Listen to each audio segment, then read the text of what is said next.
Okay. Yeah.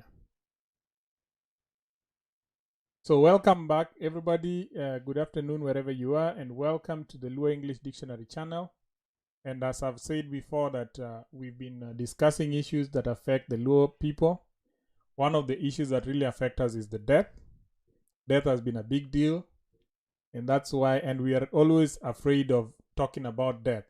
So Mr. Ongalo is saying that he is not afraid of discussing death. So maybe we'll give him a few issues. He can discuss with us a few of the things that we need to talk about, and maybe we can get a way forward. Ongalo, karibu. Erokamano again.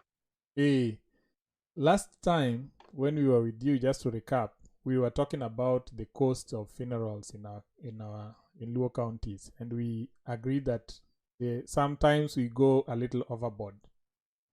Maybe you could recap for our viewers what we said, and then you can catch up with what we want to talk about today.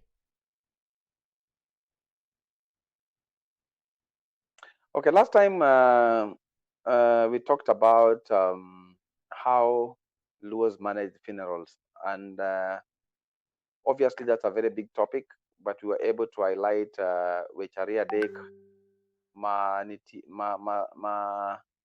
mantiere excesses, mabek mundemo kwa bae yo sani kaka joluo, ma kaka for example ni sani Luo funeral chalo a big social gathering instead of reaching out to the bereaved. Koro yuago ng'ato kaka niwacho ga chon cha. Mano e gima nowacho maduong' ahinya ma tinde olokre kar romo ma ji goye mbaka to budhe. Koro nowacho gik moko ariyo adek, but mane kaka anyalo recap sani. Thank you. So today we are going to, what are we talking about today?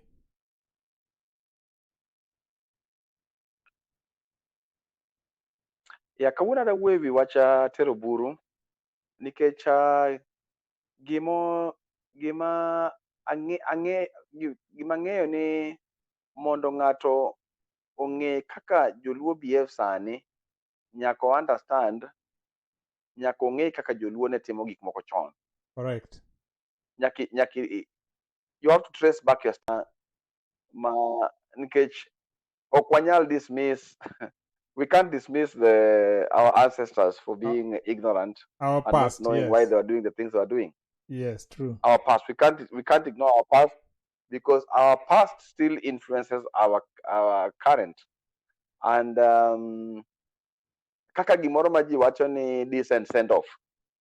Decent send off ni is a decent word mitiyogo, but it actually is in line with Luo traditional practices. Ni ka ng'at maduong' notho e society, ne miye befitting send off, emiluongo ni decent send off no. Okay. But of course nitie kaka sani olokre matin, but tero buru was one of the ways mane inyiso was a show of might, a show of respect, a show of reverence for ng'ama duong' manotho. Nikech nyathi matin ok niter ne buru. Nitero buru ne ng'ama duong' momi respect ahinya maduong' e society. It has so many things. Tero buru had so many dynamics to it. There was an element mar casting away the demon, mokelo thono. And also there was an element of showing respect and reverence to the deceased. And so there was that dynamic. Lakini agina kapo kazi mabora inyado wacho ni on 30th December 1988. Yes. Na participate at Tero Buru mar my own father. I have very clear memories of what happened that day, because my father died in 1988, a day before Christmas, and so around 30th, just before he could be buried, Nentie Tero Buru ceremony. I was still obviously much younger, but I was very curious to understand why are things happening there, they're happening. Couldn't participate. More wuotho gi dhok, seriously, more wuotho gi ji mang'eny. More wuotho gi twigs. Kako osiepna monyawacho fresh cassava leaves. And vuvuzelas. Yes. Wawuotho go alanda mwadhi wakalo nyaka Nyakongo mwadhi dho nam mwa cast away the demon modugo nyaka dala. Koro drama, emotions heightened. Emotions bedo malo kabisa kikukuru chiegni chopo dala, koro kiromonu. Ma koro kudonjo dala to piny lich, it's a stampede ma nyithindo nyaka bedada ma e tie chiel. Okay. To dok irwake ot, irwako ruedhi e ot, to igine to dhano gweyo. So what is the big issue e tero buru? Ang'o momiyo ji tero buru?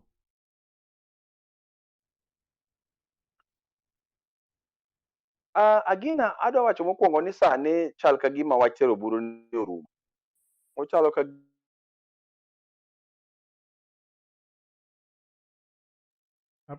odhi ka gima rumo kabisa nikech ok time kaka nitime chon. But anyway, the main ne en ni there were two things. Yes. Have you lost me? Okay, now you're back. You actually there are two things on why what. Can you hear me again? Hey, awinji. Awinji maber. Yeah. Kora wacho ni the main reason there are two main reasons.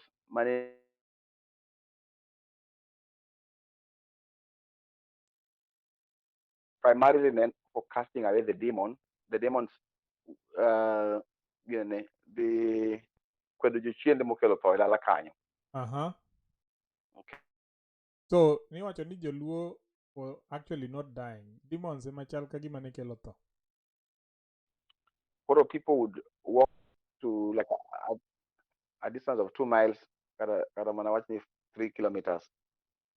I giduogo gidhi kata dho nam to gi cast away demon, and then giduogo dala ta girwako ruedhi e ot. Okay. Koro mano was casting them. And then number two was to show respect and reverence and to give the deceased a befitting send-off. Correct.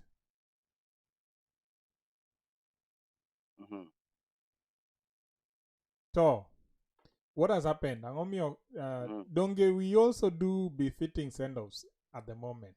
It might not be in terms of tero buru, but we are doing other issues. We are doing whatever we are doing right now. Can you draw parallels? Can you compare? Can you contrast for us? Yes. Mokwongo, agina adawacho gimoro kama is very true of Luos, which is Luos revere death more than life. Death, joluo miyo luor maduong' kabisa molo kata ngima. It sounds weird, but joluo omiyo tho luor kabisa. Ma kidwaro ni jaluo otim gimoro manenre to nyalo yot mondo time ka liel otimre moloyo ka liel ka ngima pod nitie. But gima da wacho ni gimotimre sani en ni befitting send off mane joluo timo through tero buru gini go was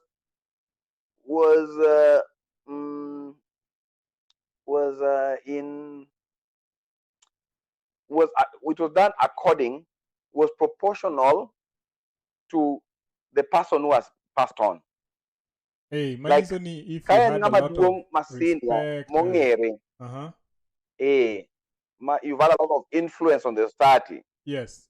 In ngama duong mane gi jamni mangeny, in gi mon mangeny, in gi gunda, in gi der madongo, in gi chiemo dala ni nitie chiemo.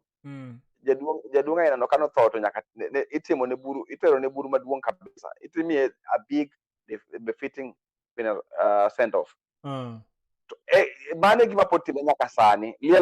Sani luongo ni liel maduong otimre ka ng'ane. Yes. Koro kiwinjo ni liel maduong otimre, mano it means ni idhi mi ng'ano a bigger befitting send off. Opogore gi kijana kata kotho kata ng'at machielo, ng'at moro ko contribute ginene e society kata wach janeko otho, ne onge gimoro ni befitting send off. Koro gini lure gi how you contributed to the society. Makata sani befitting send off ni odhi according to kaka ng'ato contribute to the society. Ng'ama umbe lach ni timone a big send off, big tero buru.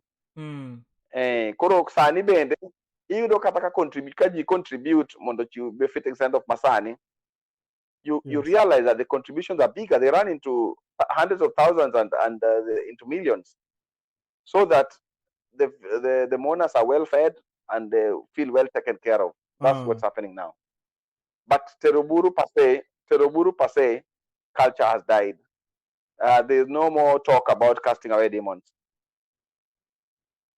So okay, that's very interesting. Oh, let me say it's on its death. It's on its deathbed.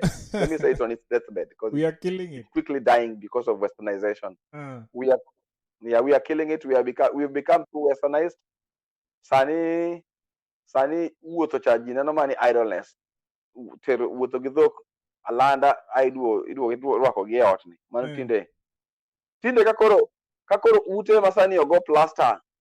Koro dhok ang' odo wuotho nadi e tiles. Ka koro dhano magonyo wuoche ka donjo e ot. Ang' dhok odonjo nadi e carpet mopedhi.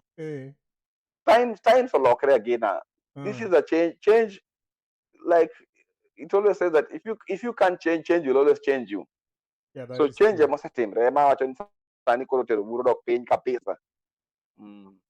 So tapeji in kake ing'ama osewuotho e pinje mang'eny, cultures mage miseneno, like can you compare and contrast cultures miseneno kuonde moko gi what we have back home? What are they doing that we are not? What are we doing that they are not?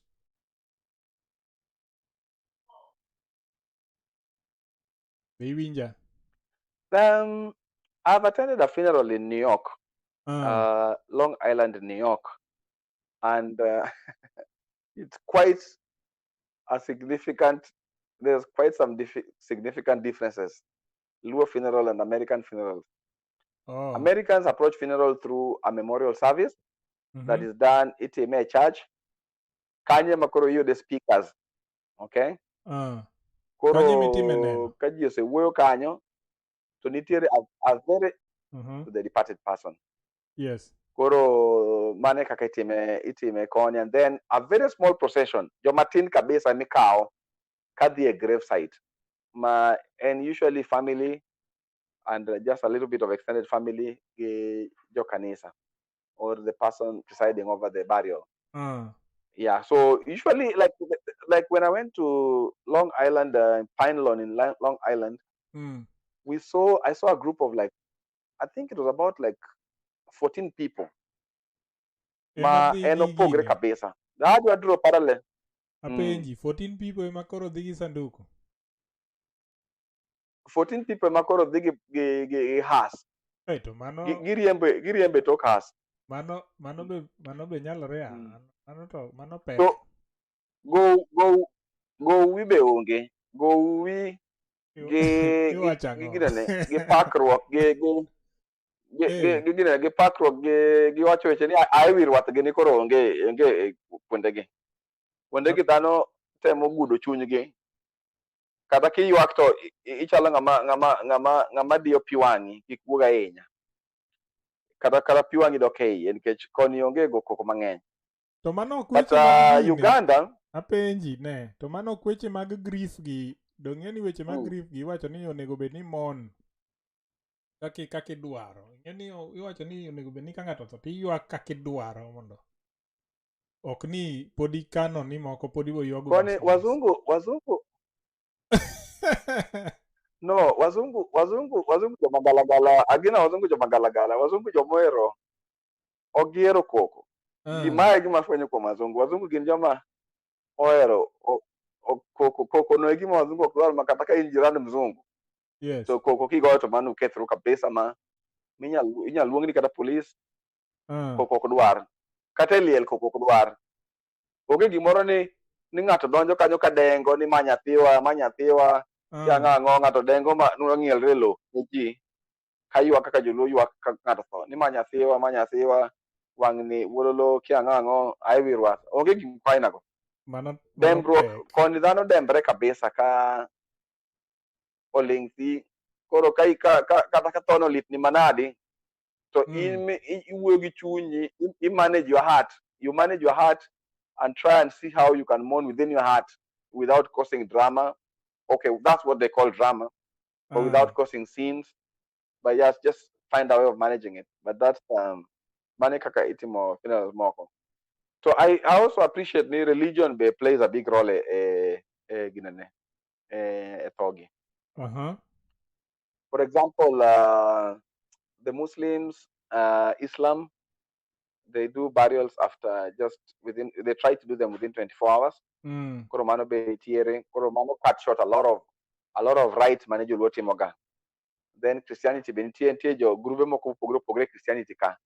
Majo moko koro ogolo kanisni moko golo kaka gimilo na rita like night vigil.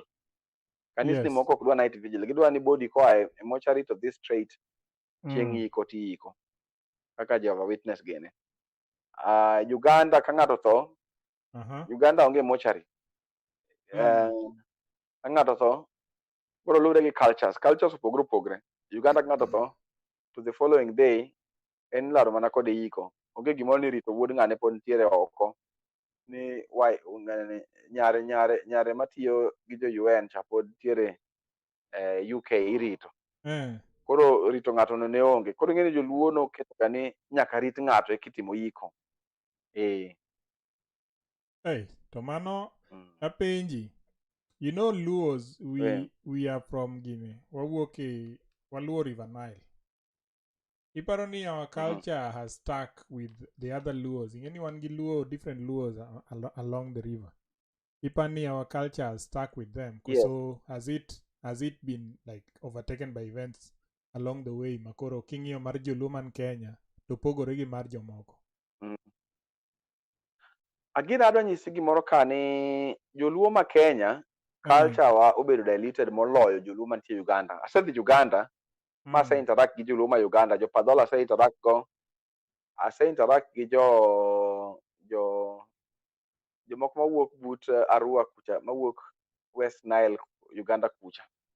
Mabe wacho dhok mowacho ni. To kocha pod traditional practices are real. They follow the Luo culture kakaen.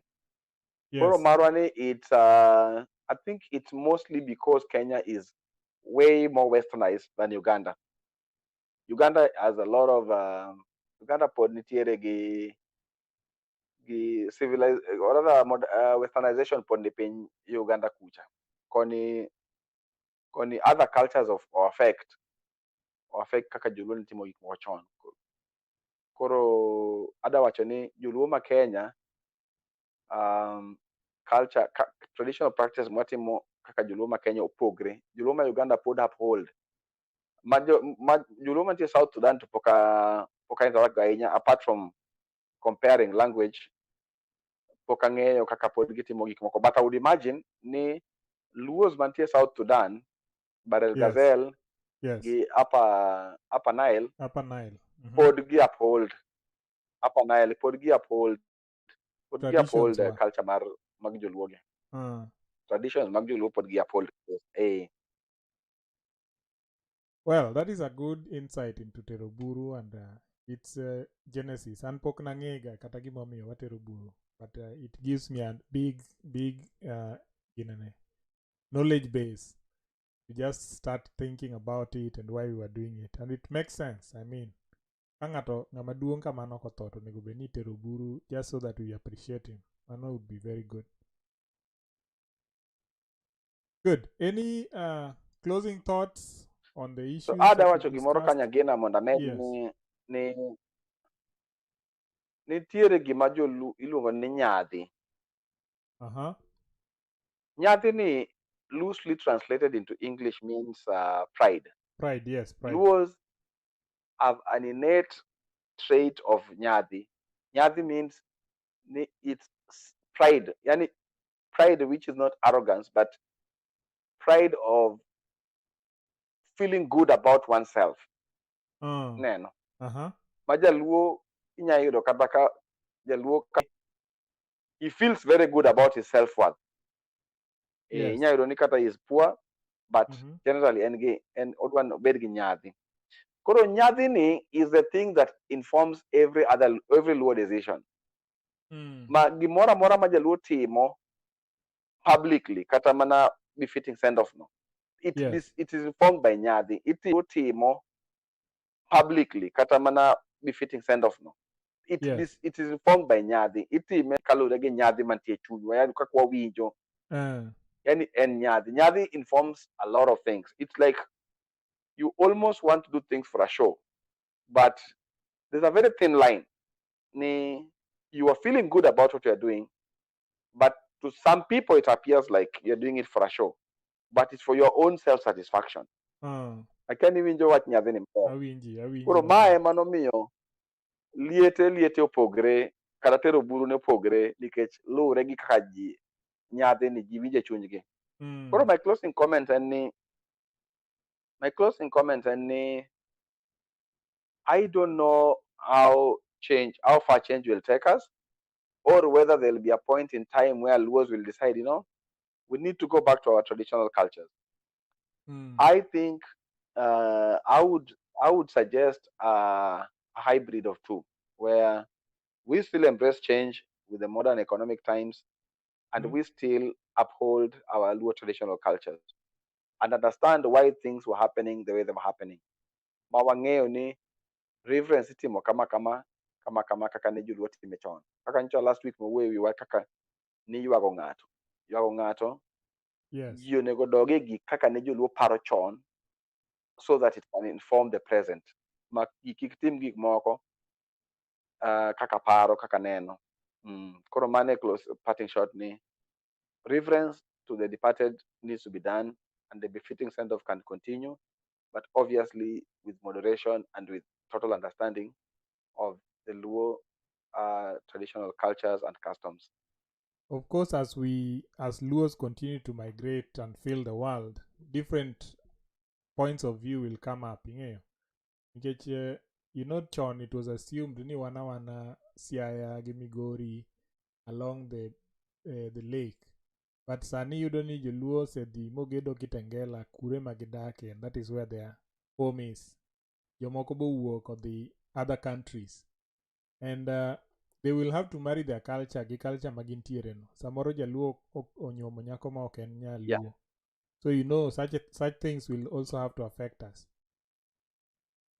Yeah, intermarriage is big. Intermarriage changes a lot of things. Yeah. Nikech ok inyal wacho ni wan ne watero buru. Embo bobiro ni wan be watimo kama. Koro what do you do? Ing'eyo? You have to find a middle ground. Ok inyal wacho ni maru was more important than margi. Especially kika onyar Filipino, ebe onyalo buogre gi ni Filipino kucha. Watimo kama. Come on. So irokamano ahinya Stanley. Apparently that was a very good discussion. And as I just want to end the live stream before you don't leave. I just want to end the live stream. Ladies and gentlemen, if you have more ideas you want us to discuss in future, please get in touch. You can leave your comments on the comment section so that we can be touching on issues that affect the Luo. These sessions are called Luo